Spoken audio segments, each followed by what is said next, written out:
বাংলা চলচ্চিত্রের জন্য বড়সড় গর্বের খবর। অভিনেত্রী এবং পরিচালক মানসী সিনহার অভিনীত ছবি দ্য উইচিং আওয়ার এবার পৌঁছে গেছে অস্কার দৌড়ের সেমিফাইনালে।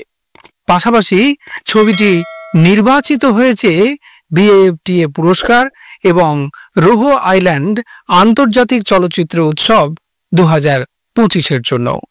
আর এই সংক্রান্ত বিভিন্ন অজানা তথ্যাদি নিয়েই রয়েছে আজকের বিশেষ প্রতিবেদন। আর আপনারা রয়েছেন প্রতিদিনের মতো আবারও the legend and history 365 YouTube চ্যানেলের পর্দায় দেবার্গর সাথে।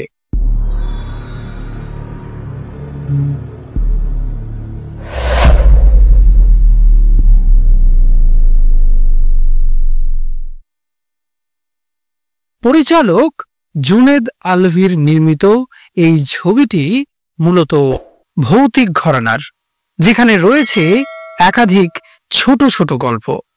এই ছবিতে একটি বিশেষ চরিত্রে অভিনয় করেছেন মানসী সিনহা, একটি রহস্যময় নারী চরিত্র, যাকে বলা যায় আধা ডাইনি আধা প্রতীক।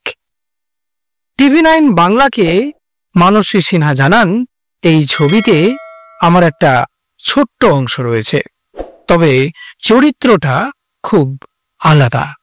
শিশু শিল্পীদের সঙ্গে কাজ করেছি। ছবিতে নানা ধরনের ভূতের মাধ্যমে মানুষের মনোজগতের অন্ধকার দিকগুলোকে তুলে ধরা হয়েছে। অস্কার থেকে শুরু করে BAFTA এবং আন্তর্জাতিক চলচ্চিত্র উৎসব, এই 3 মঞ্চে একসঙ্গে বাংলা ছবি পৌঁছে যাওয়া নিঃসন্দেহে একটি বিরল ঘটনা। বাংলা ছবির এমন অর্জন নিঃসন্দেহে অনুপ্রেরণাদায়ক।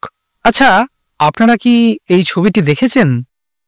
দেখে থাকলে কেমন লাগলো সেটি কমেন্ট বক্সে কমেন্ট করে জানাতে ভুল করবেন না। তার পাশাপাশি এই তথ্যবহুল ঘটনাটি জানতে পেরে আপনারা ঠিক কতটা সমৃদ্ধ হলেন সেটিও তার পাশাপাশি কমেন্ট করে জানাবেন।